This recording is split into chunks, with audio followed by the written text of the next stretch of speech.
I've been thinking about the last 30 years since I went to college and how one of the biggest themes in, I guess you could call it reform movements, I would call it destruction movements in the American education system was an attack on the social sciences.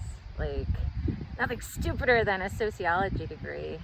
But then when fascist oligarchs, criminals, foreign states, right now the CIA says our biggest intelligence threat in the US, this is Trump's CIA, not Hassan Piker, is saying the biggest threat to inform in terms of espionage and attacking the US is Israel, our supposed ally.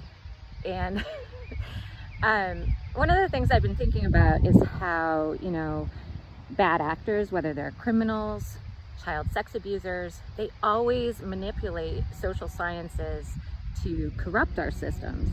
And yet 30 years ago we decided, oh, we don't want any more sociologists. We don't want to let our teachers be teaching kids social skills. And look what happened. But the reason I've been thinking about it is when you understand sociology, you don't really think so much in terms of conspiracies as confined to overt, conscious planning by small, discrete groups of people.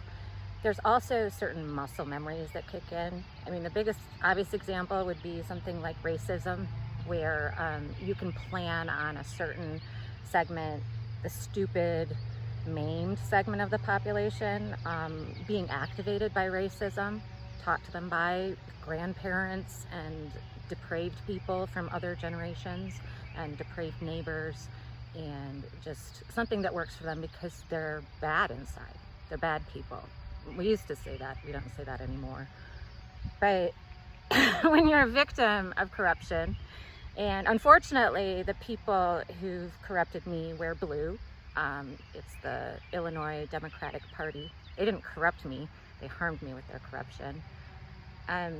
There's also muscle memories that keep them in power and keep people from criticizing them. And one of them is, like, I've been trying to figure out why I have no friends. That sounds awful, but when I was first a victim of corruption, I had a lot of friends, and I had people who believed me. I had someone I considered my best friend, Jen, and when I was trying to make reports to the FBI and the field office was closed because of COVID, she was like, "I'm so sorry, you're so fucked." And we lived in the same worldview. We were both moms. We met because she's a stepmom to somebody in my son Angus's class.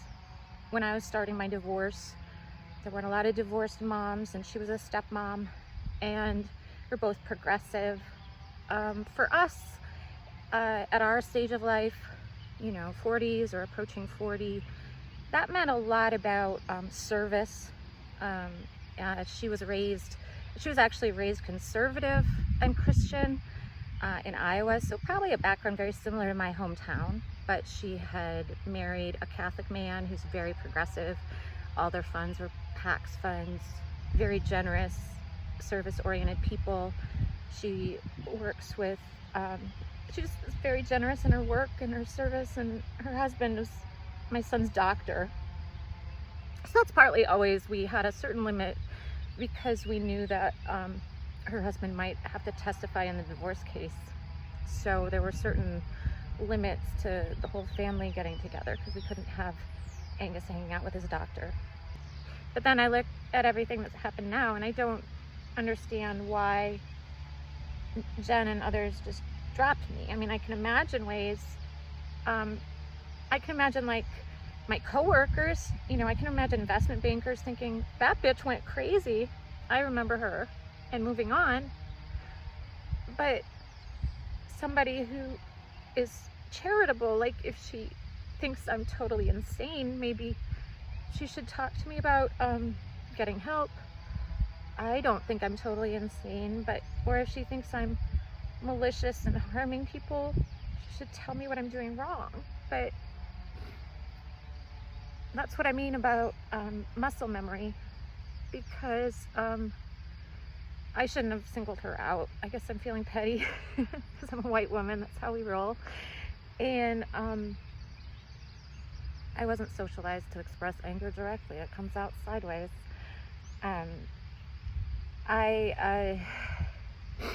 There's like 200 of her, you know, and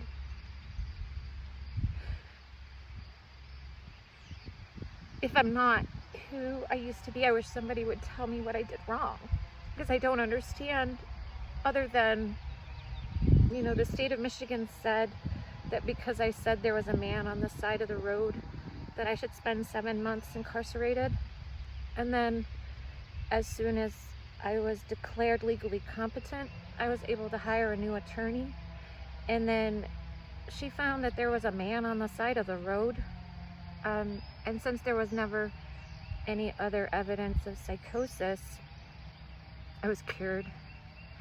But I never took any medication or had a diagnosis of a mental illness.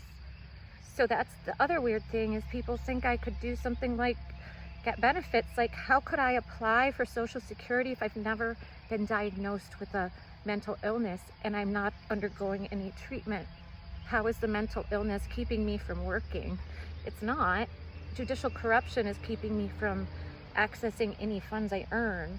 Every $2,000 of after-tax income is garnished before I'm allowed to have a dime. I don't know what my point was. I guess 5 years ago, my point was, I have no civil rights. It would be awesome if somebody protects me, but it would appear that ship has sailed.